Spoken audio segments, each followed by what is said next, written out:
College football nerds here talking national championship game at the end of this 12-team playoff. It is two blue bloods who didn't even have a bye made it to the final round. I got Josh. I'm going to do a lot of discussion. This is going to be a deep dive for y'all. We're going to talk quarterbacks.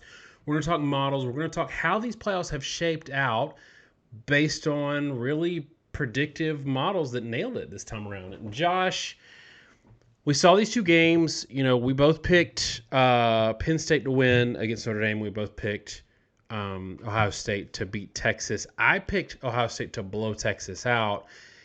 And I actually don't think that game was, like, the two-touchdown margin was not really how that game played out. That was a very tight game down the stretch, and I think it really said more about Texas than it did negative about Ohio State.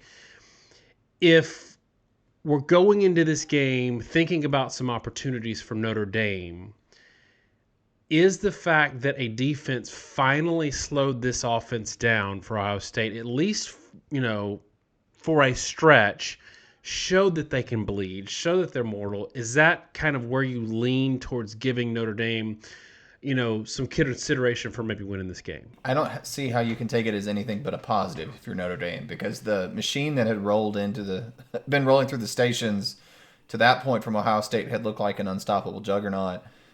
Daniel, I took a lot of heat in the comments in the prior video because I didn't pick Ohio State to win big, and I talked a lot about the grind of having to play multiple big games in a row, how Texas had been able to sort of sit back, play down to their opponents. I think there's some truth to all that, but the biggest thing to me was that it seemed clear from the jump that Texas was a different kind of team athletically on the defensive side of the ball than they'd seen from Tennessee or they'd seen even from Oregon. And I thought there were some things Oregon was going to be able to do in terms of disruption, but I give a lot of credit to Ohio State and how they've been able to manage their offense to where they've been able to avoid a lot of that stuff, roll in the pocket and whatnot. But yeah, I mean, those games both really went the way I thought they would go. Notre Dame, there's going to be crazy Notre Dame fans in the comments saying, but I picked Penn State to win, so therefore I was terrible. I mean, I picked Penn State to win 27-24. I said I really think either team can win the game. I talked about in the Notre Dame Penn State preview that I thought what it was going to come down to was in the fourth quarter, one, the game was going to be about who made the fewest mistakes, and two, one of the two quarterbacks was going to make more catastrophic mistakes at the end of the game, and the other guy was going to be a bit of a gamer and find a way to get a drive to win. I got the quarterbacks wrong between the two of them. Aller was the guy that made the catastrophic mistake, but that's a pretty good prediction. I always say if we know what the game is at the start of the fourth quarter, I've done my job. But Daniel, to your point about modeling, we talked about in the semifinals, the higher rated team, not higher ranked, but the higher rated team has won every playoff game. And moreover, I also talked about in the prior games and on Twitter, the higher rated defense had won every game. And that trend continues. Both trend continued. The higher rated teams won both of the semifinals. I talked about how I thought Penn State was a bad matchup for Notre Dame specifically. I think that was accurate.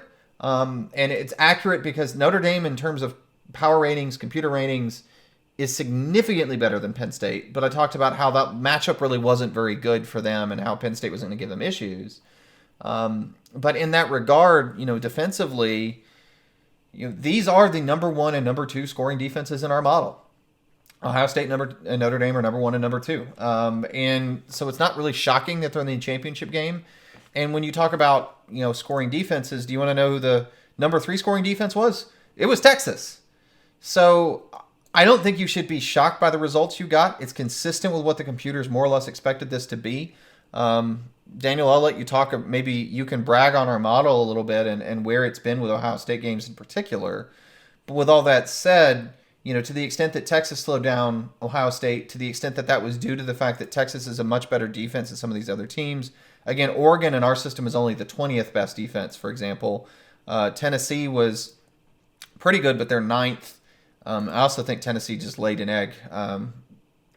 It's pretty fair to say that given they struggled with the best defense they played, third best defense in the country, and now Ohio State's playing the second best defense in the country, Ohio State may have a lot of the same issues that cropped up against Texas as they will against Notre Dame. Now, a lot of that's going to depend on whether or not you believe that this was just Ohio State on burnout or whether it's about scaling to the defense. I think it's a little all of the above. But at the very least, it has to be something that's encouraging if you're a Notre Dame fan. Yeah, I do think that they ran into, fatigue. They ran into a really good defense. And look, Ohio State has run a gauntlet.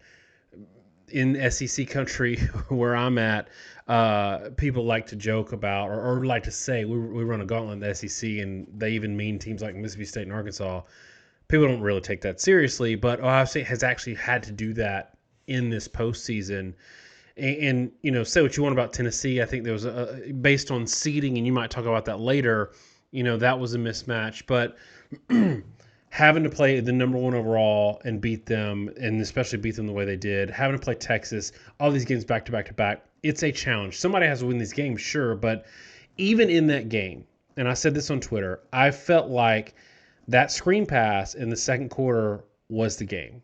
And I'll give you maybe an indication of where I'm going with my pick. I said I felt like that screen pass in the national championship, or was the national championship. Texas spent the rest of that game clawing to keep their head above water, but it never felt like they were going to win that game. It never felt to me like they were as good as Ohio State. I think they were close, but I never felt it. The difference in that, I was not surprised that Notre Dame came back on Penn State, especially in the way they did. Penn State did jump out of the lead, but it was nothing in the first quarter. They were still filling each other out. I felt like Penn State, even with a lead, was kind of hanging on. Those interceptions that were turnover or that were penalties, Notre Dame made good plays. The second one that got turned over, Notre Dame made a good play. It was just kind of a ticky-tack thing. It is in the rules, but saying all that, I felt like Notre Dame was probably the better team throughout most of that game. Coming into this game, Josh, it is interesting that you note 1 and 2 defenses, and then power rated in our 1 through 133, the higher rated team throughout the playoffs has won the game. So our model has effectively, through power rating, predicted you can look at either who the higher rated defense was in relative to performance or overall performance, and who the higher rated power rated team in our 1 through 133 was. Either one of those scenarios, they won the game. And I think that it says something about where college football is, and I think it says something about how a lot of models aren't crazy. But this feels like we were talking about before we started this whole thing, before we hit record, back in the early Saban era of dominance, even at LSU, and then early on at Alabama, defenses were winning championships. That changed in the RPO era. You had to win. It was basketball on grass. You had to be able to score 50 to win the game. Josh, a lot of what we've known about the era feels like it's changing more to elite teams playing elite defense and winning that way. We're talking about conference championship games. We're talking about playoff games. We're talking about the fact that this is the first year ever that teams are going to be hosting these games at home, probably higher ticket allotments. We've got a partner, a sponsor on this one that's going to help you find those tickets. It's SeatGeek. Josh, why don't you let us know what SeatGeek's got going on? If you want to go out there and find a way to go watch the first year ever with home game, playoff games, go to South Bend, go to Happy Valley. SeatGeek is the #1 rated app on the internet for finding tickets. 28 million downloads, 70,000 events, anything from sports to music. If you go to the app, you can see everything they've got to offer. You can look at all the different events in your area. And if you think college football playoff, right here, anything you want to go to, they've got all the different events, all the different venues. SeatGeek, go look for the green dot. They rate the seats best to worst, 1 through 10. Green means good, red means bad. It's a great app and a great way to go see ball games. By the way, you can use that app, you can use that website and preview what the seats would look like if you were sitting in them, which is a good way to help you decide which ones to purchase. And we came through for you guys. Use our code NERDS for $20 off tickets at SeatGeek. That's $20 off your first purchase with promo code NERDS. Make sure you click the link in the description and download that app. It used to be when we do these predictions that pretty consistently we would say that the team with the higher ranked defense, would have a good shot to make the postseason, make the 14 playoff, but the team with the higher rated offense would almost always win it. And Daniel, I think we're seeing the opposite play out. What's happening is that defenses have adjusted so much to the RPO. They're doing a lot of things to disguise coverage. All those we talked about all year, DNs, outside linebackers dropping in space, the way they're using hybrid safeties in sort of non-traditional roles, particularly if you have a safety with coverage ability, which Caleb Downs does a lot of for Ohio State, almost like as a corner. It's taken away a lot of those big explosives, and that makes teams have to play you more honestly. And when they play you more honestly, having a great defense takes away options, and suddenly, it gets really hard to score, to say the least, and it's just taking over the game. And that's the way football had been for a long time. The majority of the history of the sport has been defensively dominated in terms of championship teams.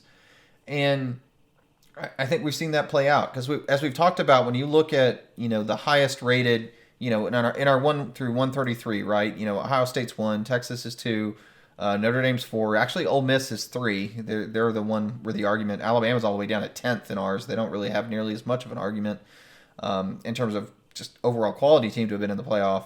But Oregon's 5, Indiana was 6, SMU 7, Penn State's 8. That doesn't really explain, Daniel, why teams struggled versus other teams.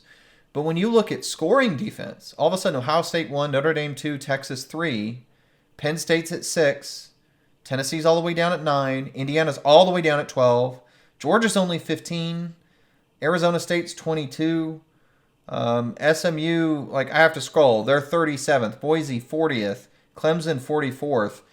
That, to me, makes more sense with the playoff results. It correlates better than the overall ratings do from our model. And I think that says a lot about where the game is. It says a lot about what you need to win versus elite competition. There are a lot of interesting points there, one of which Michigan quietly sitting there as the number 11 defense in our model. And I think it says a lot about why Michigan upset some high-level teams in Ohio State and Alabama both. Because their defense is so good that if you did not play a great game against them, they would keep it low scoring and they could win. Now, their offense was so bad that throughout a lot of the season, their defense would play great and they'd lose anyway because they either wouldn't score or give up a ton of points to their opponent.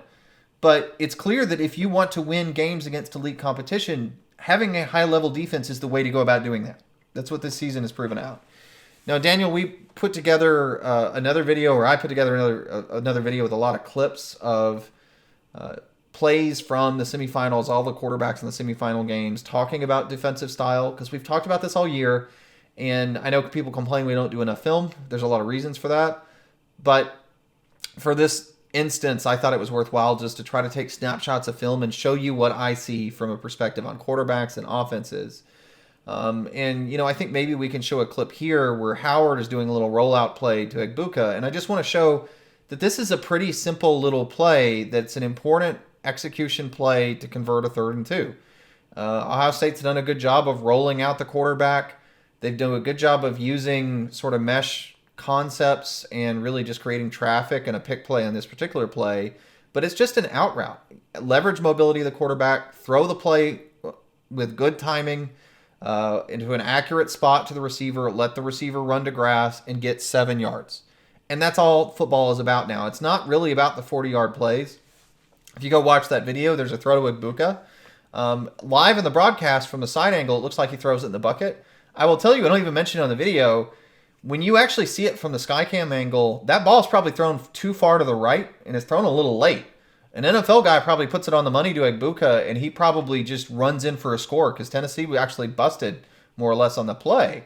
But that part of the game is not as important. And when you went back 5 years ago, Daniel, the quarterbacks that could throw that wide open guy down the slot on the money and a laser were the quarterbacks that were scoring 40 a game.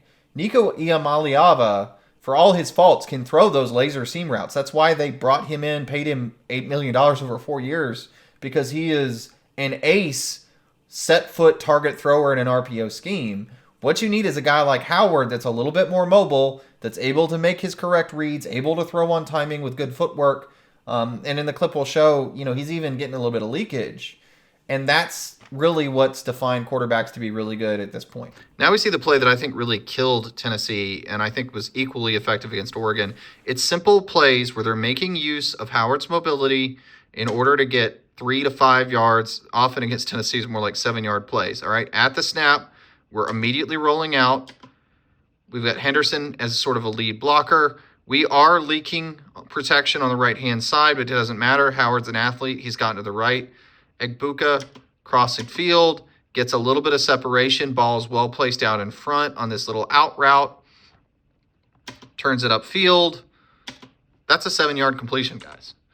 And, let's look at the way the routes are being run on the right. And a lot of this has to do with just having a lot of weapons because it's hard for the defense to defend. One of the rare instances where this is the skycast angle is actually almost harder to see. But note Egbuka right off the line of scrimmage in the slot here. We've got 3 guys. This is a pick play. You can see Smith there gets jammed, drives his guy back. That's why he's a big-time player. Just creating traffic. Tennessee did not have the athletes to run with these guys. You see the Tennessee corner, they're trying to engage. And then by the time the ball's thrown, there's already separation. They just couldn't really run with these guys sideline to sideline. Ball comes up, and they got 7 yards about whenever they wanted to in this game. Those plays, extend drives, the ease with which they completed them was the reason they ran away from Tennessee. At this point, it's 21-10. It was still a ball game, and this is really what kept them driving, kept them scoring, and allowed them to blow the game open. What's interesting to me, and Josh, this might really tell the story. We said the question I put to you for Penn State Notre Dame was, does it really boil down to which team finds some good quarterback play? You and I both agreed. And if you look at the numbers, just the numbers, Riley Leonard clearly outperformed Drew Aller. But Ohio State has given up 20 points or more twice this year, both to Oregon. So 21 to Oregon in the win and 32 to Oregon in the loss. In the loss, Ohio State gave up 10 yards an attempt to Dylan Gabriel. In the win, in the 21 points, they gave it 7.3. Quinn Ewers also had 7.3, and I would argue there was about 21 points worth of production there. They got down to the 1-yard line. We all know what happened on the next 2 plays. But Josh, in thinking about what it's going to take to win this game, I feel like Ohio State's floor, their absolute floor, even against elite defenses, is probably around 24 points, which means you've got to get a quarterback performance out of Riley Leonard that is somewhere between 7.3 yards per attempt in that 21 points where they lost and 10 yards per attempt in that 32 points that they scored and won at Oregon. Josh, 1, do you agree with that on the floor? And 2, do you think it's going to take 8 to 9 yards per attempt and no interceptions from Leonard to get a win here? I think I generally agree with you. I don't know if it's going to necessarily take 8 yards per attempt, but I think you're going to have at least 7.5, which is my mark for a competent game. I don't think they can throw for 7 yards per attempt in this game and win because Ohio State is just they're too good offensively to hold that low. I mean, to your point, even in games where they've struggled, they were more effective than that. I was curious. So I looked at Penn State's defensive rankings in our system, and their pass defense we only have is 18th. And again, Ohio State's a juggernaut. I mean, their pass defense in our system is the 4th best pass defense. Run defense is 1st. And so, I think there were some flaws in Penn State's secondary that I question whether Notre Dame would exploit because I said I had seen some things on tape when we were in the preview where I questioned whether or not Penn State could really defend against a very high-level passing attack that consistently. And I think Notre Dame exploited that to a certain degree, but it's a little deceptive. They still threw 2 interceptions. They were only completed 15 passes in the game. The biggest thing is Penn State was set to shut down Riley Leonard. I mean, he ran for 1.9 yards per carry. That was, I think, the bigger focus. They felt like they could survive with that, and frankly, they should have, and they did. It had more to do with their inability to score offensively, especially in key moments. So with that said, I mean, I think I agree with the premise that you've got to have a minimum, and where I would turn it around to say is that Ohio State is a bit of a different beast, I think, entirely. the inability to throw effectively is going to have a much bigger impact, I think, on the stat sheet than it did against Penn State. They are uniquely good. They are the top defense in the country. And when you talk pass defenses, we're going to turn it around, right? Number 4 pass defense. Notre Dame has a number 3 pass defense. And so I think both these teams are likely to see a lot, even more struggles than they've seen it off and on throughout the year when trying to throw the football. And when we talk about quarterbacks and what they needed to do, I'll circle back to the fact that I felt like, and there was no positive way to spin it because it was just the realistic way that I saw the game, and I think it proved true. The Penn State Notre Dame game was going to be defined by the quarterback that made the fewest mistakes, that made the least amount of impactful negative plays in the game. This is a game between 2 even higher level defenses. It's going to be that much even harder for Riley Leonard. And so, Daniel, I'll turn it back around to you, right? We've got this quarterback video we've put out. I hope people watch it because it takes time to do clips like that. Even if it's in shaky cam mode, it's a little hard to record for various reasons. Do you think that this is going to impact both teams? What are your honest opinions of how Riley Leonard's going to do? And then turning it around, Notre Dame's pass defense is even better than Ohio State's. Their run defense is only 22nd in our model. That's maybe a bigger concern that's really, really under the surface, especially with Mills being injured. But do you think Ohio State's going to be able to maintain a passing attack against an even better pass defense? Well, both of these offensive lines are dealing with multiple injuries.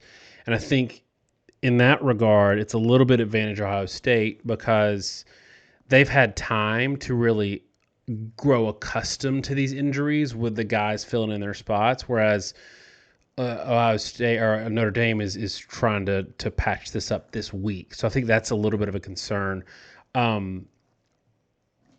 Against 6 great to decent defenses this year that Leonard's faced, he's only hit that 7.5 yard per attempt mark once, and that was against Penn State. I am curious to see if Ohio State runs a lot of really interesting zone and combo coverage that gave Texas fits in the middle of that game, gave Tennessee all kinds of fits.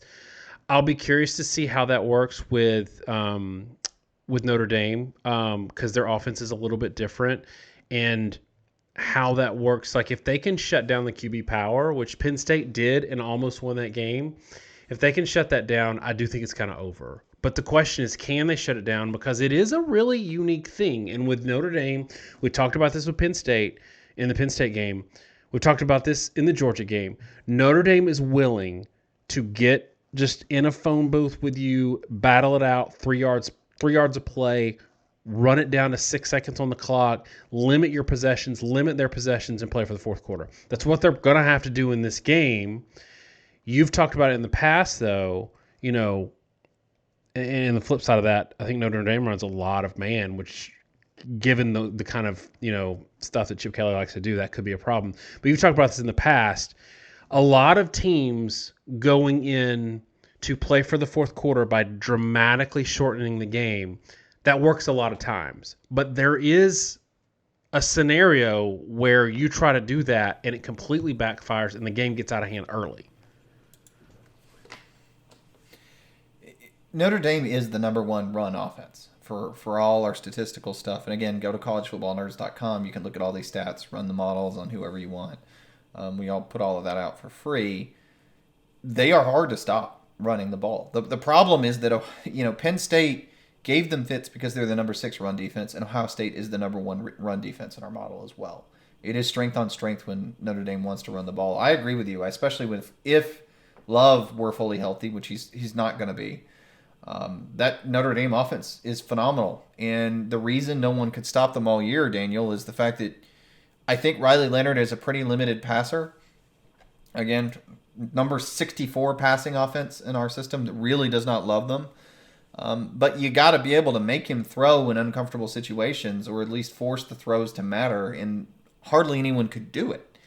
But when teams could, Texas A&M, the beginning of the year, Penn State, they did get held to low scoring. Even the Indiana game, I think it flies a little bit under the radar. It was 27-17. Notre Dame threw for 6.3 yards per attempt, just 200 yards passing. They ran the ball really well. I mean, even really well is kind of relative. It was only about 200 yards. The main thing is Indiana, just flailed and did enough negative stuff to give the game away. But the point being that even in a game where it felt like that, Daniel, it felt like the field was tilted against Indiana the whole time, and Notre Dame still struggled to score a lot. I think it is, just kind of who they are. It's the strength of the team. It's why they're in the championship game. But as we say every single year, elite defenses can stop the run. They can force you to throw the football. We've seen that with Notre Dame. Their defense has been good enough to win anyway. I think it's hard to say that is going to translate. Do you mind if I go ahead and move into the computer model and I even go to my prediction with this, and then we can talk a little bit further? Yeah, and as you get on the model, I want to remind everybody, not only has our 1 through 133 correctly predicted based on where they were ranked, who's going to win the game, it's been pretty on with Ohio State. It had Texas a 9-point spread, Oregon an 11 or 10-point spread, Tennessee had them a 17-point spread. And as Vegas goes, or as models go, those are really big numbers, really comfortable numbers. So it accurately predicted that. So keep that in mind, y'all, as Josh talks about what's going on in the model for this one. So the model here, not all that far off from Vegas, really. It has Ohio State 25.9, Notre Dame 12.2, basically 26-12. Ohio State 6 yards per play, 7.4 yards per attempt, 4.6 yards per carry. Basically saying that they throw it just okay, but they run it well, and they're going to get almost 6 yards per play, which is a pretty good offensive outing, but not enough to be explosive. Again, we really created this concept of like freeze points, stall points, break points. The idea that offenses take off at a certain yardage and they completely shut down below a certain yardage. Ohio State is in that middle realm where their offense is working, but it's not going to be 40 points of output, at least according to the model. Notre Dame, though, is below the stall point or the freeze point, right? 4.3 yards per play, only 5.2 per attempt. 7.5, again, is what we say is competent. About 9 is explosive. 3.5 yards per carry. Generally, 4 yards a carry is an effective run game. And so, yeah, I mean, that's a 13-point spread, more than the actual point spread. I cheated a little bit, even though I already knew what my pick was going to be. I already looked at the point spread, Daniel. I will say my personal prediction in this game is 27-17, Ohio State. I think Notre Dame's going to slow down Ohio State. I think their pass defense, which is excellent, is good enough to cause issues for Ohio State in coverage that's going to keep them from being able to do what they want to do. And again, go check out that other video where I show an example of what Texas did to Ohio State, where there are ways with modern defenses to take away best options. When you realize that, when I go back and look at Oregon and the Tennessee tape, there are things they did wrong that gave them one-on-one opportunities. I don't think Notre Dame's going to do. They've been far more disciplined than that. I think they're going to close on Ohio State. But Ohio State's athletes, I've said this all year, are incredibly explosive. And if they can get the ball out of the box and get it in space, they will create huge plays. Because Henderson, Smith, even Junkins, Egbuka, there's too many weapons on that offense. And they're the kind of guys that can run away from defenses. And that just creates explosive plays. That's a way to get into the upper 20s. I don't think they're going to score enough to get into the 30s. I don't think. Now, Daniel, I do definitely think there's a possibility that this game gets outlandish if it's a 10-point margin, and if Notre Dame is in just desperation catch-up mode at the end, the score could get really ugly. So just bear in mind when I say prediction, as I always do, if it looks right at the start of the fourth quarter, that's all I can give you. I can't guarantee that the score is going to stay that close. Just like the Texas-Ohio State game, I thought was going to be a struggle win correctly. For a lot of different reasons that did pan out, the score ended up getting away because of a late turnover. But, Daniel, the last thing I want to say in terms of a 27-17 prediction, I mentioned that I cheated and I'd actually seen the point spread. Again, I try to never let it influence my personal view on how the game's going to go. But it's Ohio State by 8, and the over-under is 45.5. 27-17, it's a 10-point differential, 44 total points. So I'm just saying, crazy or not, and there are always people that tell me I'm crazy in these, but I always push back. I am never crazy if the prediction I give you ends up being almost exactly what Vegas is saying the game's going to be. And Vegas is saying this game is going to be about 27-17. I've got 27-13 Ohio State, and I struggle to not go higher. We talk about this all the time, how the way to keep fans on board and not lose subscribers is to be flattering to both teams, say it could go either way, call a close win for the team that you think is going to win. I picked Ohio State to blow out Texas. I think without that punch foul that put them on tilt for 2 quarters, except for the one screen pass, I think they might have blown Texas out. I don't know, maybe. But so, yeah, I'm going to alter mine a little bit. I'm going to say even bigger. I'm going to go 34-17. And this isn't at all an indictment on Notre Dame. We've seen Notre Dame in this game before, in the playoffs before, and they didn't belong. And I've said this throughout these playoffs that I feel like Notre Dame, the difference is we might have the same result, but Notre Dame does belong in a way that I don't know that they have in the past, and in a way that makes me excited for this team going forward. I just think that Ohio State right now has found something in that 1 month gap, 3-week gap, whatever, after the Michigan game. They had time to, I guess, heal. They had time to figure out where their weak spots were and where they could really stress teams. And Josh, I think it's going to be a comfortable win for Ohio State because I think the matchup is just absolutely not great for Notre Dame. Josh, give me your thoughts on we talked a little bit about seeding for the people that have hung on this long. We've talked a little bit about seeding in the playoffs and how it was unfair to Oregon, how it was unfair to the teams that won their conference championships. You did a little exercise where you seeded this out a different way, and it was pretty interesting. So why don't you talk about that? Sure. And I just went through and I looked at strength of record from ESPN, and I said, okay, let's balance quality and everything else, and let's just say let's rank the teams 1 through 12 just based on strength of record. Not even pure power rating FPI. I don't believe in ranking teams based on power rating. To me, power ratings are important when you talk about the resume of who you beat. I don't see you as beating number 6 and taking their number 6 ranking. I see you as beating a team that is of X quality. And I wish we would go to that in like a quartile system the way basketball does when we talk about football resumes, not this eat what you kill ranking system, which invariably just means that whatever the initial poll is, that's what it ends up driving everything. And I will avoid a huge rant just by saying this committee, more so than any other committee prior, did that in saying this is our initial ranking and then just based everything based on that ranking from then on out, even when it seemed pretty obviously to be untrue. So if you rank based on strength of record, you end up with a seed that's Oregon is number 1, Georgia's number 2, so the Big Ten and SEC champions. Texas is number 3, Notre Dame's number 4, Penn State is number 5. I think those are, maybe you can argue between 3 and 5, but at least you can say that set of 3 is reasonable between each other. Tennessee 6, Ohio State 7. I don't think that's unreasonable when you talk regular season resumes. At least in terms of win-loss record and everything else. Again, you can flip them maybe, but those two are in the same realm. Indiana, 8. Boise State, 9. Arizona State, 10. SMU, 11. Clemson, 12. All those kind of make sense. If you do that, Daniel, you end up in a situation where Oregon plays the Boise State-Indiana winner. Notre Dame plays the Penn State-Clemson winner. Texas plays the SMU-Tennessee winner. And Georgia plays the Ohio State-Arizona State winner. Now, Oregon, you can assume Oregon's going to win that game. We already know Notre Dame beats Penn State, so assume that happens. I can assume Texas probably wins. I would assume Ohio State beats Georgia without their starting quarterback.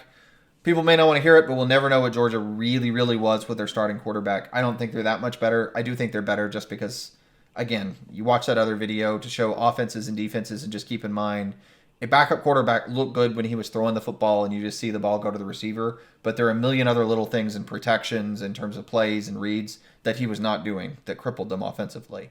But Ohio State's going to blow out Georgia in their current form. I'm pretty confident in that. But what it leads to is Oregon, Notre Dame in a final, and Texas and Ohio State in the other final. I think those are, and in the quarterfinals, again, Notre Dame, Penn State's, I think, a more interesting game. Ohio State, Georgia is a more interesting game. Tennessee, Texas, and maybe SMU beats Tennessee. I don't know. That's more interesting. Semifinals are interesting. The finals interesting. And I think there's a good chance Oregon beats Notre Dame. For this whole discussion, not to alienate every Notre Dame fan, look, this is purely subjective. We never saw those two teams play.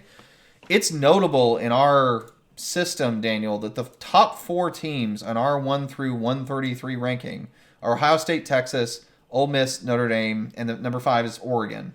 Ohio State will have played number 2, number 3, and number 5 in the playoff.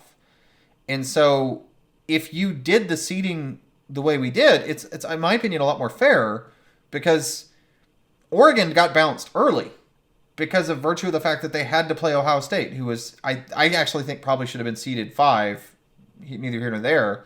But it made Oregon gets bounced out, and we don't really know where Oregon compares to the rest of the field because of what happened against Ohio State. And if you go with the suggestion that I was making, your finals are Oregon, Notre Dame, Texas, and Ohio State. So you get the top 4 teams all in your semifinal, which is what you want. We didn't get that. I think it's a shame. We'll argue for the end of time. People are going to argue in the comments. Look, nobody can ever prove that right or wrong. I'll end it there. I will say too, my opinion all year was the top of the Big Ten, the top half of the Big Ten in particular, could play with the SEC and beat them on any given day. I thought the top of the Big Ten was as good or better than the SEC all year. That proved true. I still think the bottom of the SEC, when you start comparing like Rutgers versus Vandy, Rutgers, like Michigan State versus like LSU, I think is one of the even matchups. The bottom half gets pretty bad for the Big Ten, but the top half was as good or better. Now, Daniel, if you want to expound on that, I think you're the one that does most of the tweets on that. I mean, my opinion of the SEC is I think they were down. I think that proved it out. I think quarterback play had a huge part to play in it, and skill position play in general I think was down for the SEC this year. But I do think it's a shame that we had the brackets we did because while I'm glad to see Ohio State play, Notre Dame in the top 2 defenses in our model, I will forever wonder, people will forever wonder, especially if Ohio State blows out Notre Dame, was Notre Dame actually better than Texas? Was Notre Dame actually better than Oregon? It's a bit unfair because every game's different. Look, teams that are better than other teams blow out or don't blow them out a lot just based on how much they want to put a game away. Notre Dame versus Indiana was not a close game, but it was only, 10 points? That didn't mean that couldn't have been a blowout if they really, really, really wanted to, but they were happy to finish that game off, let the clock end, and go away. So I think if this does end up being a 10-point win, probably Notre Dame will be viewed unfairly.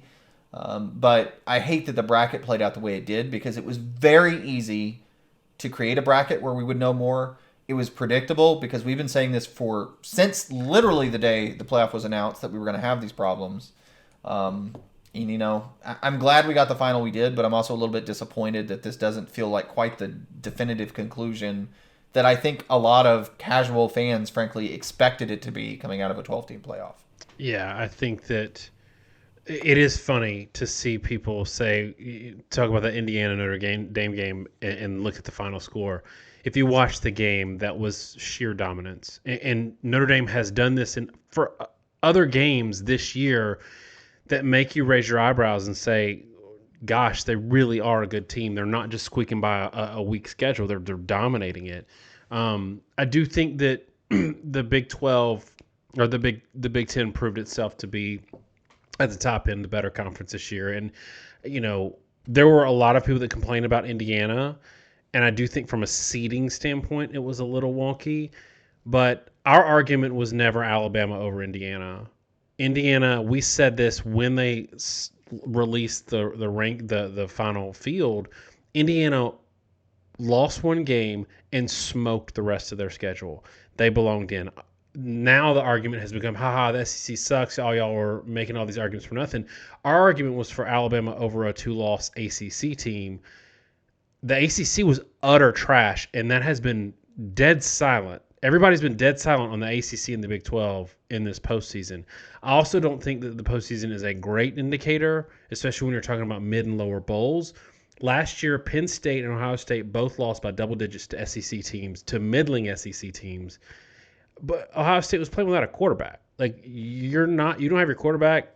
That changes the game, especially in a bowl game where you don't care. Like, I don't think, for all of the SEC fans who have said we don't care about this game, I don't think Ohio State was locked into that game against Missouri last year. But if we're going to defend then, we should defend now and be consistent across the board. I do think that the Alabama game against Michigan was you can cherry pick, and some of these can be indicators. And I think that indicator that Alabama's quarterback play was terrible for most of the year reflects a lot of the problems that not just the SEC had, but quarterback play in general is down.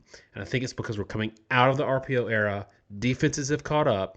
You've got elite defenses like Ohio State who have given up more than 21 once all year with their schedule. And it says a lot about the direction where college football is headed. Josh, this one has run long. It's been a lot of fun. Give us a parting shot on this game, and we'll wrap it up. My parting shot on this game is that I think you have to tip your hat to what Freeman's done with this team, in particular in view of injuries, because Daniel, a lot of what goes into my view of Notre Dame also is the version of Notre Dame we're seeing in this playoff game, and it's important to understand that they've lost key contributors at all three levels of their defense. Had they been fully healthy defensively, I think they could have been a more dominant team even through the playoffs on the defensive side of the ball. I mean, their talent level on the defensive side was as good as anyone in the country, including Ohio State. They would have rivaled Ohio State for the number one defense in the country, I think, had they stayed fully healthy. That didn't happen.